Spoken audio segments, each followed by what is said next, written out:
Good evening, everyone. I'm Kevin Hodge. Tonight on your WZMQ 19 News, state leaders meet at a Lansing school to try and keep certain student programs that might get cut when a final budget is finalized. Plus, changes are coming to a vacant lot in Marquette. Plans for a 36-unit apartment complex is officially moving forward. We'll have the details from tonight's meeting. And at an assembly this morning, Marquette Senior High School revealed their new mascot to go along with their Sentinels theme. Your 19 News at 11 starts now. Live from the UP, this is WZMQ 19 News at 11.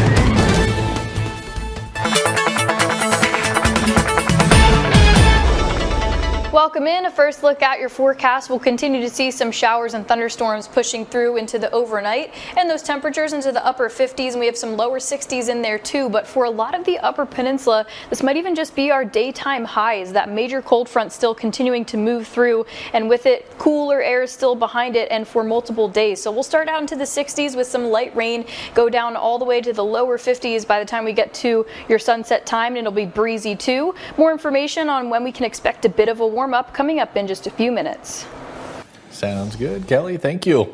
State leaders sat down with kids to serve lunch in Lansing this morning, highlighting their hopes to secure funding for free breakfast and lunch programs. Our Michigan Capitol correspondent Sophia Murphy has more on the debate over categorizing school funding in the state budget. As the House and Senate crack down on budget negotiations, lawmakers are highlighting the importance of preserving certain categories within the school aid budget. To start the day, we need to make sure that our kids have, at the very least, food. House Republicans are shaking up the budget process this year by proposing the removal of many of the categories in the budget.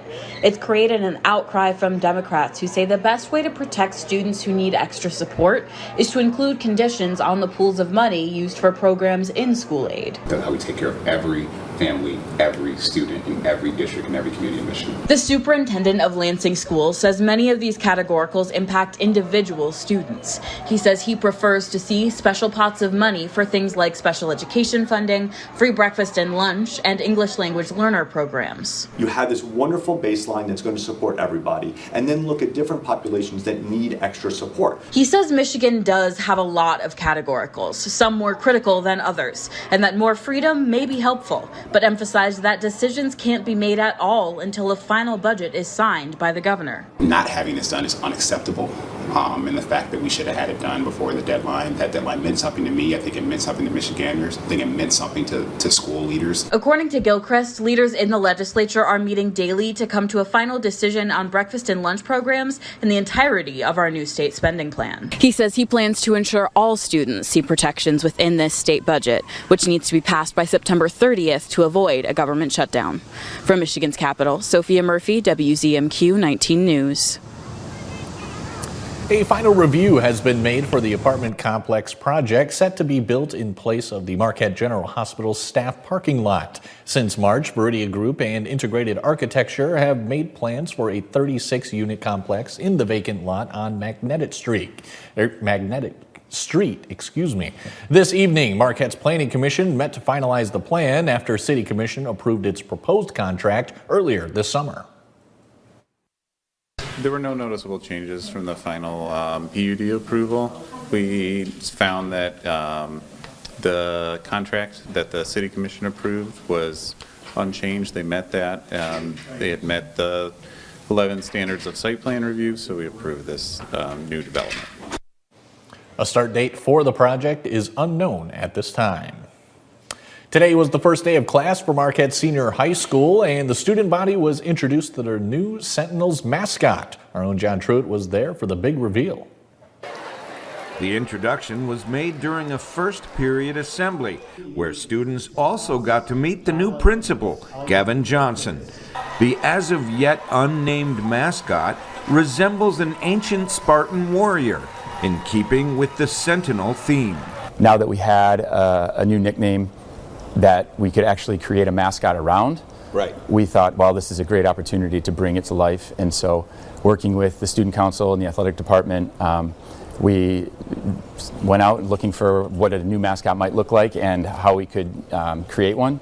The name of the mascot will be up to an advisory board of students and faculty, to decide later in the school year. We're going to put it to a vote, so each advisory class will come up with the name that they think is the best name, and then it'll go into a vote.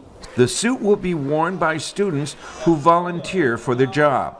The helmet of the Sentinel will give nothing away, as the identity of the person in the suit will be a closely guarded secret, only to be revealed perhaps at graduation. The big thing is they really want to stay anonymous, and they want to try to keep it a kind of a mystery.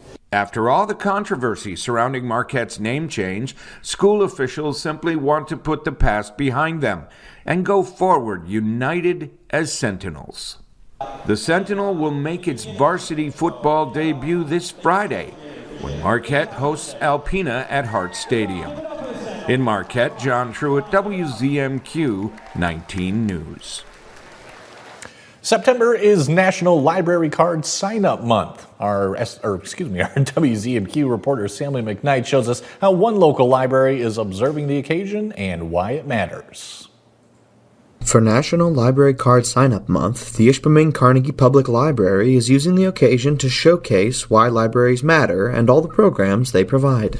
It's not the only time people can sign up for cards. It's just bringing attention to the library and its resources, and it's a fun way to let people know like what areas we serve and that they can always come in and sign up for a card for free with us. The library is highlighting programs beyond just books, from family story times to creative clubs. So we have a full lineup of events. Starting next week, our Tot Tuesday story time takes place at 11 a.m. every Tuesday. This Thursday, September 4th at 1 p.m., we have a Drop-In and Draw Club with Kathy Hansen. And then at the end of the month, so September 27th, at noon at Velodrome Coffee in Ishpeming, we have our Silent Book Club. Staff say the goal is to be a gathering place that supports the whole community. We really strive to be a community hub. So beyond books, we like to offer a variety of programs for all ages. So of course we have book clubs and reading centered events, but then we have plenty more for people who want to try out a new hobby. We have a crochet club that meets, a drawing club that meets, and then we have special events that we offer once a month. Unlike some communities where library usage is declining, Ishpeming's numbers are growing. In Ishpeming, our trend is the exact opposite. We are busier than ever. So our stats continue to increase each month compared to that month in the year previous. So people love to come to the library. Johnson says that demand shows how vital libraries still are in the digital age. We do have a lot of digital resources, but our focus is still on the physical space. You're on this phone so much, and it's nice to just be able to step away and read a physical book instead, and then also just be a space that people can gather. The library is inviting residents from Ishpeming and surrounding townships to sign up for a free card this month and discover how much more than books their library offers. Samuel McKnight, WZMQ 19 News, Ishpeming. Kelly Rowland has your first warning weather forecast. When we come back, plus President Trump today announces plans to move the U.S. Space Command Center from Colorado to Alabama. And a major international group is accusing Israel of genocide in Gaza, citing forced displacement, destruction of cultural sites, and more. We'll have the details when we come back. 19 News. Now, WZMQ TV 19 First Warning Weather with meteorologist Kelly Rowland. Welcome back. We had a high temperature of 77 degrees. Hopefully you enjoyed that because there are some big changes on the way. Not even really going to feel like that average of 71. We didn't quite pick up any rain as of 5:30. We'll see what the midnight almanac holds for us. But really the biggest thing with these showers and storms over the next few days is going to be what it does to our temperatures. So in just a bit, we'll see those temperatures into the mid to lower 60s. That's pretty much going to be our daytime high because it's past midnight. Throughout the day, we'll continue to drop the temperatures as the cold front moves through, and what should be your hottest time of the day will struggle even to see the 50s for tomorrow. So that 62 likely happening probably right now, and then we're down to the upper 50s, mid 50s, and lower 50s really for the next few days into the weekend. So that average of 72, there really is no indication atmospherically that will warm up to some seasonal temperatures, because even the 6 to 10 day temperature outlook shows us we'll still be trending slightly cooler. So this is a major cold front. Not just the upper peninsula will be affected by this, stretching all the way down to parts of the East Coast, all the way down to the Carolinas will feel much cooler temperatures because of what we're really seeing in overnight too. And with this major cold front and low pressure system, it's slow moving. Really what this means is there's going to be kind of multiple rounds of these showers and storms. Experiencing it right now, we'll get a bit of a break for tomorrow morning, but then most of the day for Wednesday and Thursday will be a bit rainy. And I know you saw some of that blue up there, that indication that shows us it's going to be pretty cold. Those really cool air coming from Canada stretching all the way down past past the Upper Peninsula, and some more showers and storms on the way. So really once we get the showers going, really no sign of it stopping until just ahead of the weekend. So I'll show you what we could accumulate. Again, this is from now all the way until when this time says. So by Thursday night, although we still are looking at multiple rounds of these showers, they're likely going to be those light downpours and brief at times too. So even Friday morning, still not really an indication of getting an inch of rain on there, maybe out to Ontonagon, just over an inch. So any rain that we do see, it should be brief and it should be light, but it really is going to be a bit overcast, rainy, and breezy, at least for the next few days until we can get all that out of here. And we are monitoring too this system down off the coast of Cape Verde. It has a fairly high chance of tropical cyclone formation, not in the next 2 days, that's a 30% chance, but in the next week a 70% chance. But this is all the way down into the open Atlantic, so really wouldn't even impact our area if it does form into a tropical cyclone on the east coast of the United States until another 10 days or so. But we're watching it for those areas into the Caribbean. If you have family or friends down there, we'll watch out for that over the next week. But mainly the big thing for us, the big weather story for the rest of the week, really into this time next week, is still going to be those struggle of temperatures. So for tomorrow, we'll expect to stay kind of into the 50s. Again, that daytime high probably happening right now, and then we're down to the mid to lower 50s ahead of the weekend, through the weekend, and we'll slowly get some more seasonal conditions back by next week.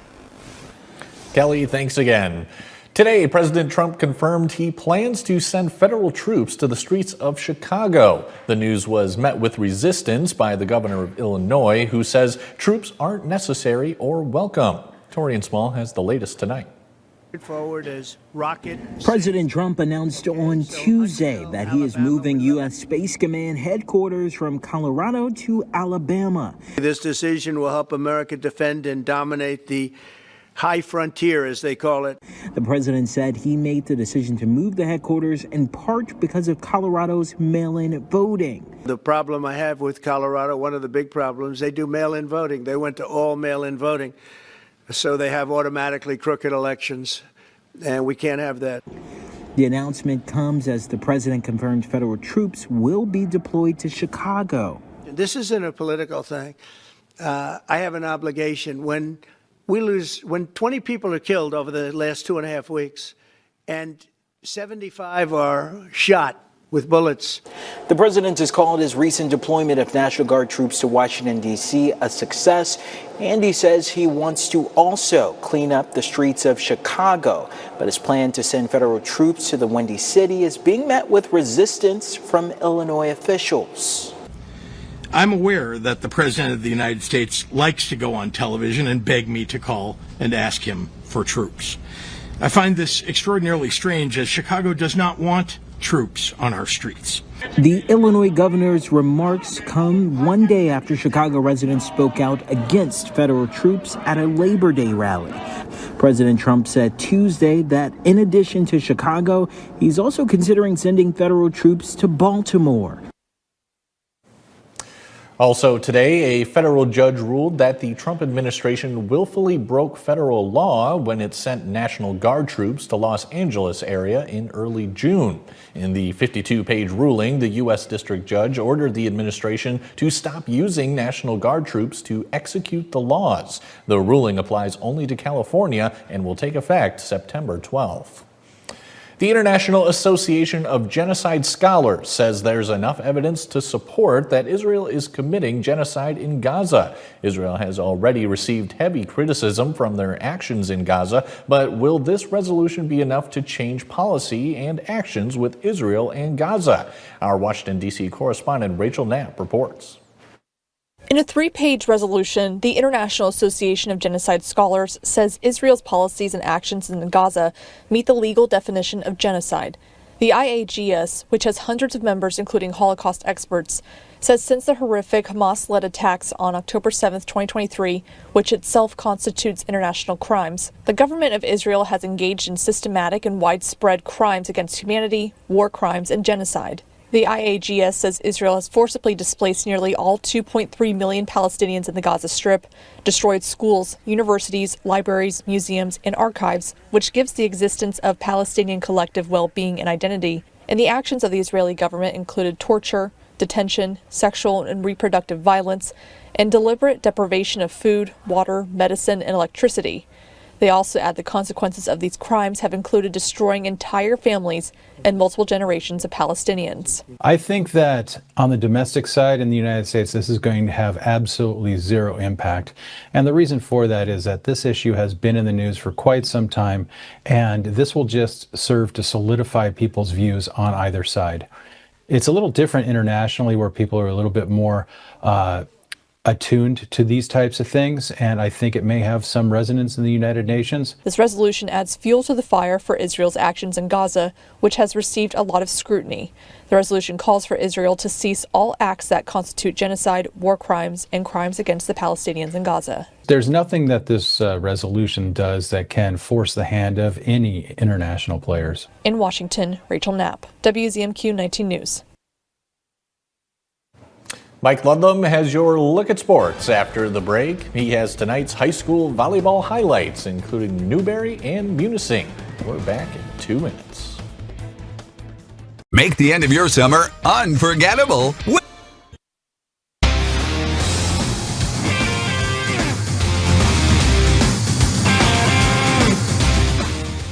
Good evening, everyone. High school volleyball is on the docket for a Tuesday evening. We went to Munising, where the Mustangs entertained Newberry. We'll pick up the action in set number 1. Newberry is in black closer to us. Sydney Duflo's kill attempt is taken by Kaylin Kinnitz. Carissa Dietzman to Sage Anderson. That's going to be good enough for the point. Mustangs have a 9-4 lead. Moments later, Kaylin Kinnitz, her turn to serve, and that's an ace. Munising has a 6-point advantage, and Newberry had to take a timeout. Good exchange coming up here. Newberry will set the ball to freshman Rebecca Rahali, and that will be denied by Munising's number 9, Addie Bowerman. And the ball starts going all over the place for a second, and eventually that's Aaliyah Taylor for Newberry with the point off the block. Indians still trail 13-7. Then the Mustangs are back in business. The cross-court kill is good, though, by Rebecca Rahali. Munising still has the upper hand, 13-8. Mustangs look to turn the tide. Tamara Nolan, Dietzman to Bowerman, but Aaliyah Taylor says nothing to do with that one. Indians climb within 15-9. Mustangs try again. Kristen Joyner, Tamara Nolan, Carissa Dietzman with the nice cross-court kill for a setter, as all her teammates are kidding her about. Munising won the first set 25-17. Newberry played better in sets 2 and 3, but Munising completed the sweep, 3-0. Let us go to the Southern UP. Kearney Nader, to be exact, where the Wolves on the right were taking on Barker Harris. First set, Elodie Lenka with the point here, and Kearney Nader won the first set 25-22.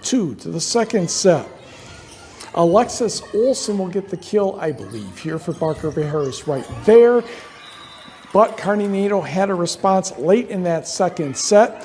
Kenna Theory will have a roof on a Broncos kill attempt, and the Wolves took this one 25-20 to take a 2-0 lead.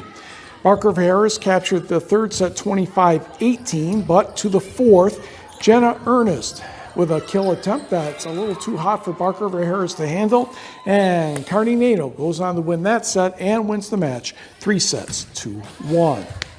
To the scoreboard, some 3-0 scores. Marquette over Menominee. Gladstone did the same to Manistee. Big Bay did knock 3, Rapid River 1. Mia Nordstrom had 16 kills for Jeffers in the 3-0 win at Gwynn. Did not hear from Lakeland and Hubble and Baraga. Ironwood sweeps Bessemer 3-0. In a triangular, it was Hancock over Chassell 2-0. The Bulldogs defeated Dollar Bay 3-0. Chassell was a little better than Dollar Bay, 2-1. Lots over Westwood, 3-0. Negaunee does the same to Iron Mountain. North Dickinson, a road win at Norway, 3-1. North Central turns back Mid-Peninsula, 3-1. And in the close match of the night, Trail Creek, 3-2 over Wakefield Marinesco, 15-11 in the fifth. High school girls tennis, Negaunee blanks Gwynn, 8-0 in Escanaba over Gladstone, 6-2. Michigan Tech redshirt sophomore quarterback Alex Bueno has been named the Great Lakes Intercollegiate Athletic Conference Offensive Player of the Week. Bueno helped the Huskies to their first nationally ranked win since 2019, defeating 16th ranked Bemidji State 37-17 in the opener Thursday night. The Rochester Hills, Michigan native completed 62.5% of his passes, 15-24, for 188 yards and 2 touchdowns. Bueno also ran the ball quite well. He had a game-leading 102 yards, a touchdown on 16 carries. The Huskies visit South Dakota Mines Thursday with an 8 o'clock Eastern Time kickoff. NMU visits Northwood on Saturday. The larger Division I schools dominated this year's Island Resort Golf Championship at the Sage Run course in Harris Township.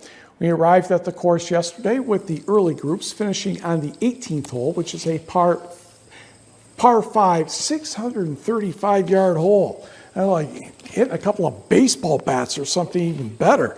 North Central grad Bryson Mercier of South Dakota State with his approach. Very good. He made par. And Mercier struggled over the weekend, though. He had ended up 2 over par 258. Next group, Caden Mickelson of the University of Nebraska. Nice chip shot there. He finished tied for 12th. Same group, Mercier South Dakota State teammate Tyler Sealing had a super second round Sunday, 12 under par 60. Yikes, back-to-back Eagles as well. 1 over 73 yesterday, tied for 11th at 10 under par 206. That's Michigan State's McCoy Biaggioli with a putt. From that side of the green, it was rough. He ended up in a 3-way tie for third at 15 under par 201. Move ahead a couple of groups, University of Michigan's R.J. Arone is next on the, just off the surface. He will try this chip for an eagle. And the speed here, very critical going downhill. Judged about as well as you could get. Made the next putt for birdie, 7 under 65 Monday, a tie for 8th place at 11 under par 205. Also from the Big Ten, it's Purdue's Andre Jus. Wrapped up his tournament with a birdie, 4 under 68. Also in a 3-way tie for third at 15 under par. But the weekend was dominated by West Virginia. Ryan Leach may have not been thrilled with this putt on 18, especially since he needed 2 more putts to finish the hole, but he was the medalist at 17 under par, 199. If we can go to the scoreboard, please. West Virginia won with 55 under par. Purdue is next, 6 shots back, followed by Michigan, Michigan State, and St. Mary's of California. Individually, Ryan Leach of the Mountaineers, Caleb Wilson of the Mountaineers, Jus of Purdue, Nicholas Turowski of West Virginia, and McCoy Biaggioli. A 3-way tie there for third. Okay, what the heck's the matter with the Tigers this week? They can't get anybody on the Mets out. Well, it seemed that way. I mean, they lost 10-8 last night, and, Pete Alonso decided to say, well, I didn't get a hit last night, so I will make up for it. He ended up with 2 home runs in this contest. That one was number 32, and a 1-0 lead for the Mets. Bottom of the first inning, Spencer Torkelson with a base hit. Kerry Carpenter would score, and that would knot the contest at 1. Wenzel Perez would even give the Tigers a lead in the bottom of the first with a base hit. However, the rest of the night for the Tigers, not so good. Lots of Mets runs, and the Mets go on to win this one by the score of 12-5, and we will be right back.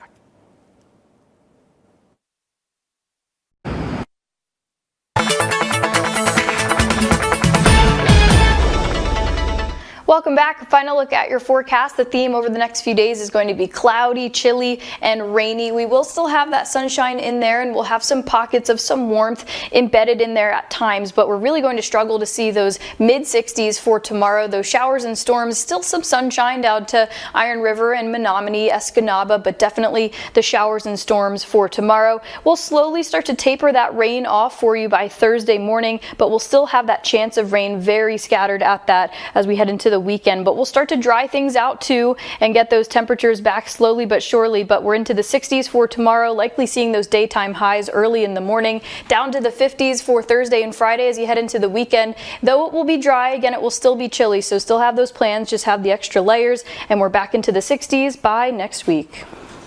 All right, Kelly, thank you very much. Finally tonight, a new business has just opened its doors on Delta Avenue in Gladstone. Lavender Co. offers body oils, candles, sugar, scrubs, lotions, fragrance oils, and even products for dogs. The owner's farm has 4,000 lavender plants in 7 varieties, which are used to make the products customers can find on the shelves. She describes the shop as a lavender farm combined with an apothecary and says there are many benefits to utilizing lavender in body care. Lavender is like super great for you. It's antimicrobial, antibiotic, antiseptic. Like our hydrosol spray, if you have cuts and bug bites, spray it on, heals. It's soothing and calming and relaxing, so it's great to use before bed. We try to find something for everybody. Lavender Co. is the newest addition to the downtown Rialto Center. The owner says it's a great fit for the business, with neighbor Saunders Point Brewing even creating a special beer made with her lavender. Lavender Co. is open Tuesday through Saturday, and you can find hours of operation at WZMQ19.com. That's all for tonight, everyone. We'll catch you back here again tomorrow at 6.